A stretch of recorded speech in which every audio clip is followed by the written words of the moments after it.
Hi, and welcome to episode 2 of our World Cup series, looking at mindset, that hidden variable, that hidden performance variable in what's going to make success for the individual on the team or otherwise. So I'm joined again in my virtual studio by Lewis Buxton. So Lewis, it's been a really eventful period, particularly from an England standpoint, of course. We're in the World Cup. So yeah, great to see you and chat again today. Yeah, good to see you again, Michael. All right. Okay. So I think getting straight into it, hopefully, well, maybe I'll recap actually, because people didn't listen to the first one. We're talking here about purely about the mindset. There's a lot of punditry on the physical side of it, of what went on, and we want to look at really the mental game and how that impacts us and our performance of what we're doing. So, I guess to kick off, the one thing that was common there.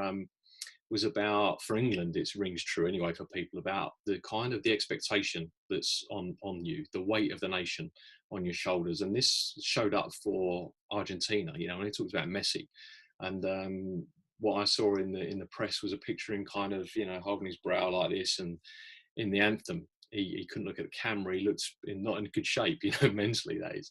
And they said, yeah, it's because he's got 44 million people, he's carrying the team, essentially. So he had all this expectation and the responsibility that would go with that, the one man to join the team together. And for a lot of people, that would seem true. If you're a captain or you're someone who's got that responsibility, then perhaps feeling the weight should make sense. And Rio commented something about England as well that's very similar. Yeah, he did. Yeah, I just picked up on it on Instagram. He mentioned, from his past for playing for England, that having the weight of the nation on your shoulder. He mentioned something along similar lines to that. And I think, it's easy to kind of say, well, I've played in the international game for a long time, and you don't know what it's like. I think that would be a good point that players could make. But I think when you look at this team on Sunday, winning 6-1 against Panama, they look very free. They look like they had a great togetherness. And you can see that showing up in their body language a lot of the time. And when Rio played at the major tournaments sometimes, I think they mentioned that they were unhappy about being kept up in the hotel and not having their family there, that kind of thing. And you got the sense that they didn't get on that well. They had fantastic players, but maybe that team spirit wasn't there. And, buying into having the weight of the world on your shoulders, to me, it's just going to take away from your performance level. And these lads at the moment look like they're going to be getting the most out of their performance. And to me, that comes from a place where you're not thinking of consequences. You're not thinking of strategies, and you go out there and you just perform. So it sounds pretty simple, but I guess the overriding understanding, if you like, from people from a psychological point of view is, well, 3 lines on your shirt, of course you'd feel pressure. I'd feel nervous. I'd feel that I had to perform at my best. I'd got into the team, and there would be an expectation level or something going on. So the things that are spoken about, that's common knowledge, essentially, by the press and the media, everyone, as you say, we use the word, I think, buying, buying into that story of what's, for people, it's not a story, it's very real. I mean, it's the absolute truth of course. So I think what we're suggesting here is that there could be something else. So it'd be good for you to maybe speak a little bit about that, well, what else could it be then if it's not that? Or how do you not the expectation? So I think rather than look at how do you stop it, it's interesting to say, well, how can that not be true in the first place? Yeah, I think you haven't got to concentrate on stopping it, like you mentioned. It's more of a case of, however I feel, I'm going to show up and I'm going to give it everything. And these players will have done that time in, time out, but sometimes it feels like there's an exception. And the reason is always the same. We always think there's an exception when we're thinking about exceptions, and we're locked in a way of seeing the world. Our perception is, this is how it is. This is a fact, which is always going to look like a fact until, you see through it. and that's going to come from your own insights. It's always going to come from the player. It's never going to come from the thousands, millions of fans watching. It's just going to come from that individual. And these lads look like they see that. Even small things like you said, the celebration. Jesse Lingard did his little dance, which some of the pundits aren't too keen on, but I enjoyed that. It just looks like they're having a bit of fun, and you know, they're not taking, although they're obviously wanting to perform at their best, they haven't got a serious mindset. They haven't got all that serious thinking going on. And even when he came off and he was like sat on the bench, it looked like, you know, they were having a good chat and a kind of laugh and a joke. You know, and you could say, well, again, is that circumstance? Is that because they've won 6-1? And I can see how everybody might think that, but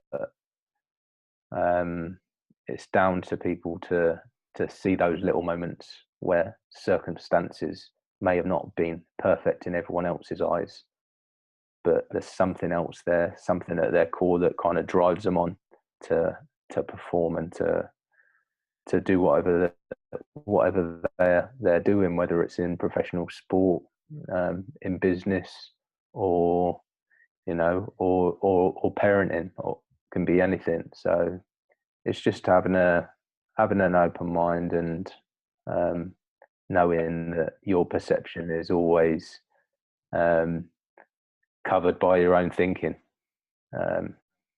Just seeing that as a fact for yourself.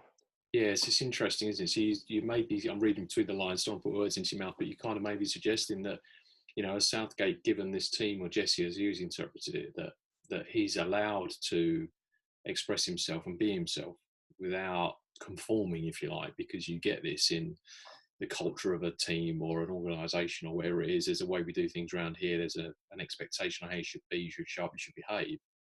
And often that might not be, you know, kind of intrinsically comfortable to you or natural to you, but you want to try and fit in as opposed to just get on with it. Yeah. I think, you know, I think that happens quite a bit, doesn't it? Where we just try and conform. We try and maybe go along with a certain culture. I don't know, maybe a macho culture, that type of thing.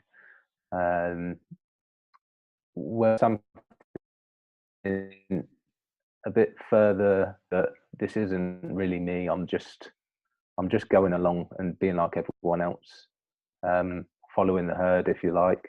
Yeah. And I think the players that stand out, and the people in everyday life that stand out, are those that are kind of genuine to themselves. You know, in spite of any environment or circumstance. You know, they're not bulletproof, but you know, they stick to who they are, and they don't know that they don't have to act in a certain way to appease everyone around them. So to me, that's a strength. I think some organisations see it as a bit of a threat, and this guy is unpredictable, or he's not doing everything exactly how we like it. But I think in the England team, Gareth Southgate looks like he's given them license to work off a structure and kind of express themselves a bit more. And that's what Rio Ferdinand was mentioned at the end of his Instagram post, that they seem to understand what he wants, Southgate, and they've also got a bit of a freedom to express themselves. And for me, that was always a plus point from any team that I ever played in. If the manager, you know, put structures in place day in, day out, and then they just became they kind of became ingrained in you, and you've obviously played to an aspect of what you wanted, but you still had the license to express yourself and let your qualities come out.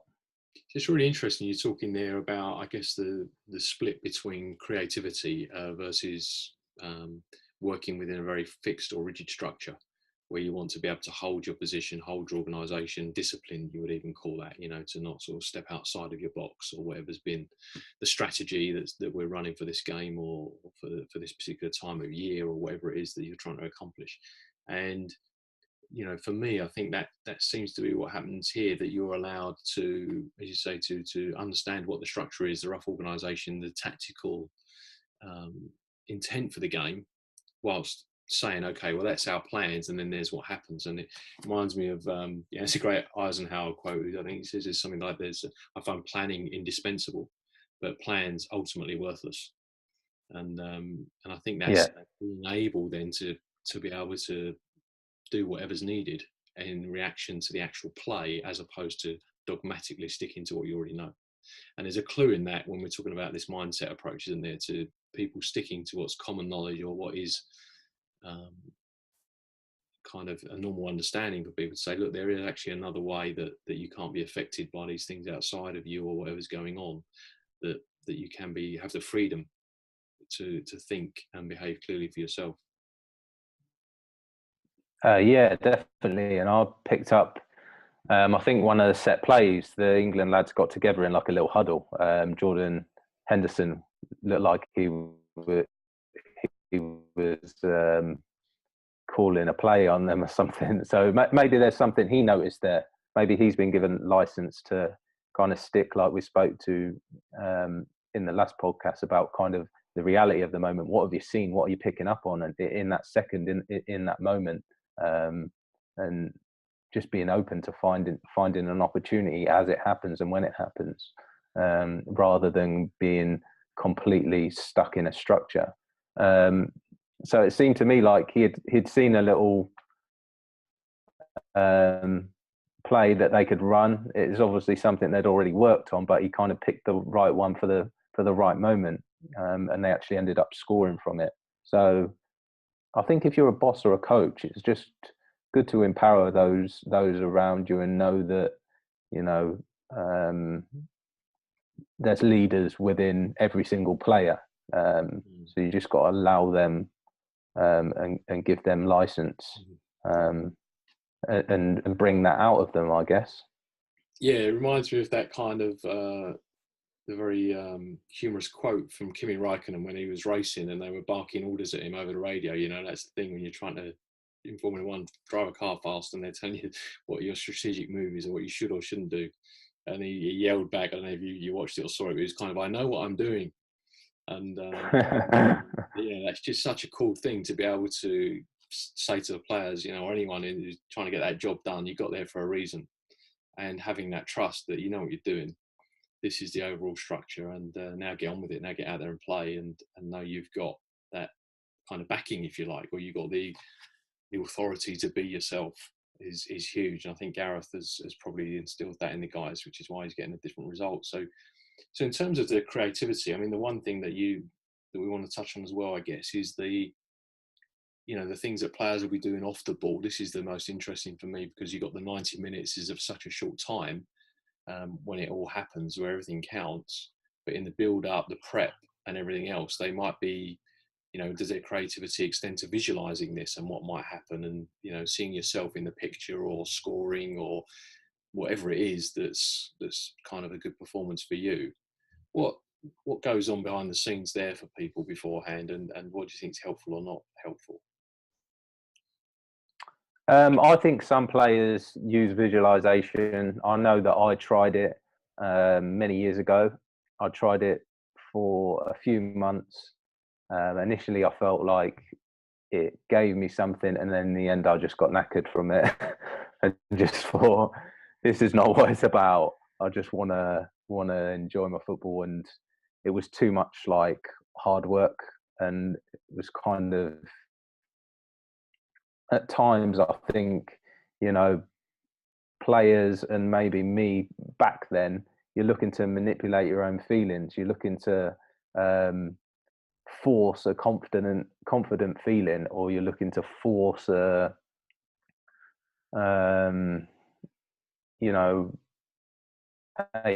free feeling, as opposed to a wound up, tight, fearful feeling that you may have pre-game. So to me, that can that can never really be achieved.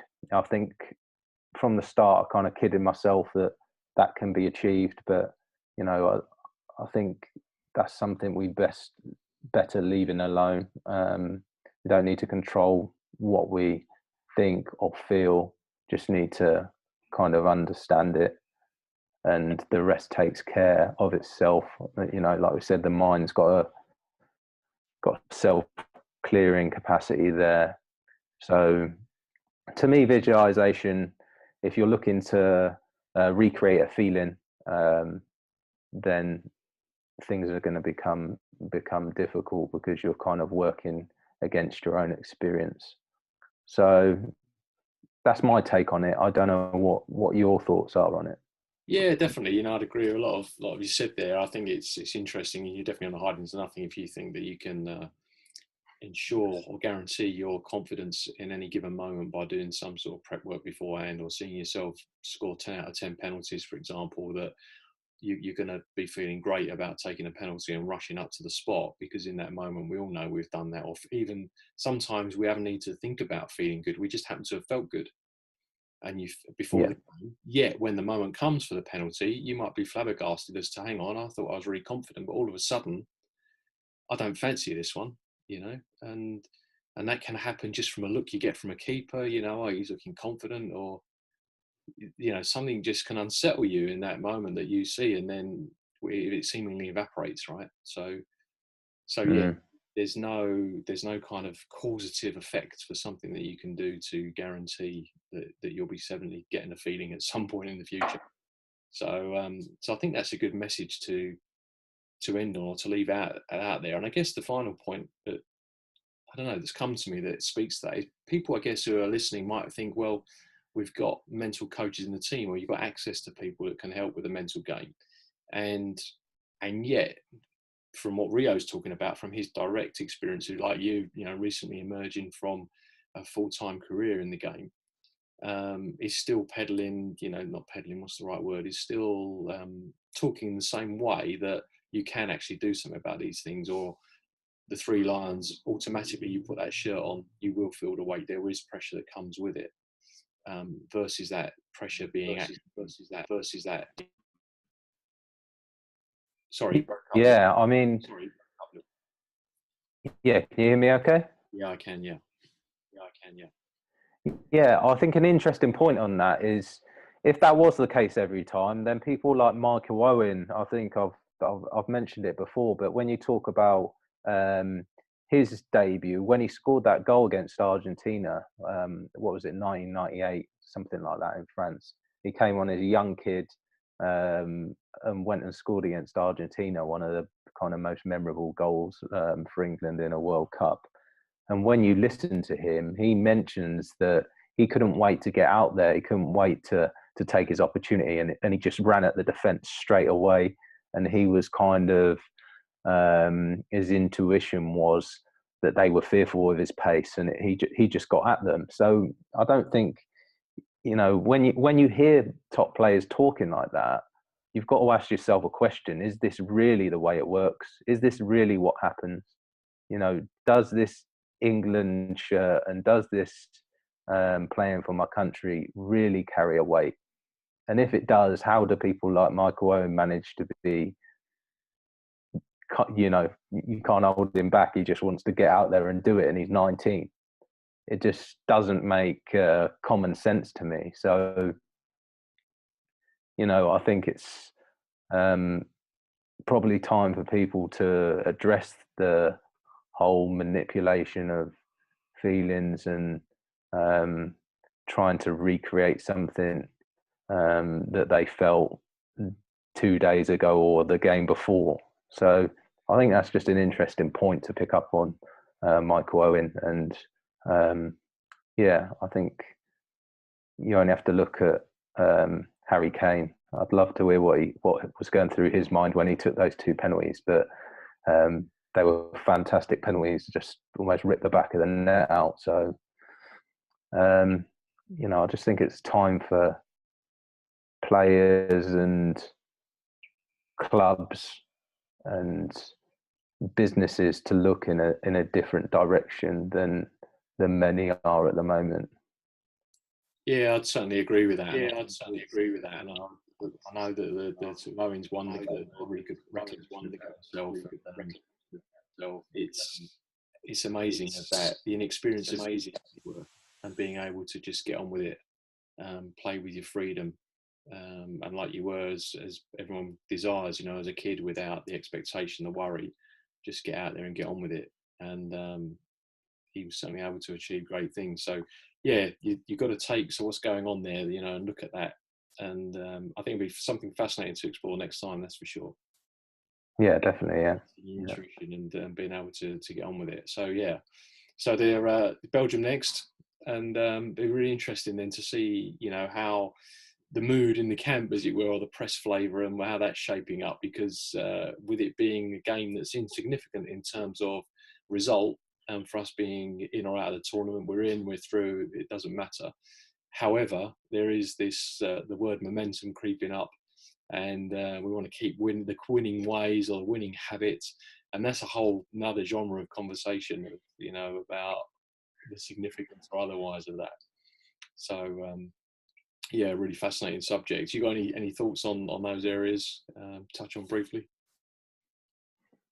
No, I'll just be like you said. I'll be interested to see how they get on against Belgium, and maybe if they come up against a tough result, maybe if Belgium beat them 2 or 3-0, I hope that doesn't happen. I hope they go on and win. But how they come back from that, and like you said, it's easy to mull over past results. But I just get the sense that even if that does happen, that they don't buy into that too much. They've got a good team spirit there, and I think they just put that behind them. So, I hope they either draw and win and top the group, and things pan out well for them in the last 16, and and they get as far as possible. All right. Well, I certainly echo that sentiment. So yeah, listen, thanks again for joining me today. It's been really great chatting to you as always. So until next time, we hope you tune in, and we look forward to seeing you soon. Thanks so much, Lewis. Cheers, Michael.